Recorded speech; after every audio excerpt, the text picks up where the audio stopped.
I think a lot about the funeral that we did for my friend, which was absolutely beautiful. We had a natural burial. Like in the middle of it, we wrote a poem together. We had like a glitter bar so people could cover themselves in glitter.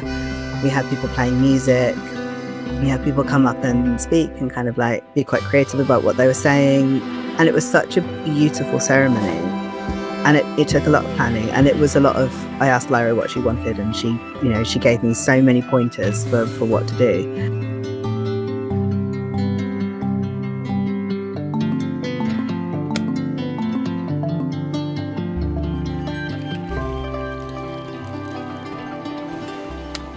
During the AIDS pandemic, that was a time when funeral practices really changed because gay men were really taking ownership, and they also kind of like were able to do some planning because they would know that they were going to die.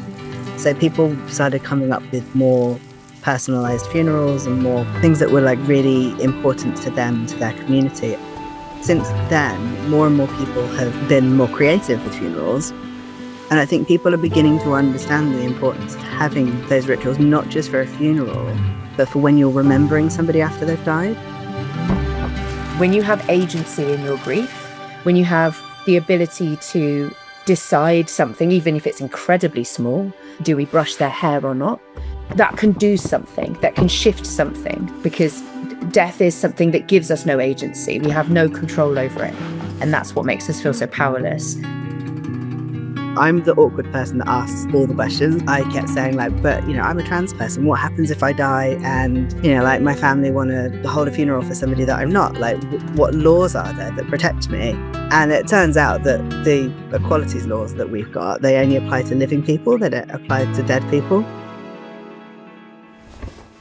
I do know of other people who have been to the funeral of a young trans person who's died.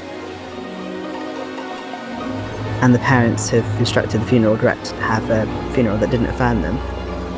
And the queer community were absolutely devastated by it. And they had their own separate funeral where they honoured the person as they were.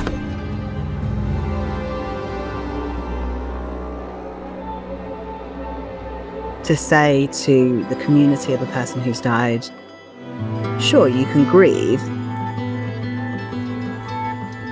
but you have to do it separately. Like, you can grieve, but you can't have this person's body present while you do that.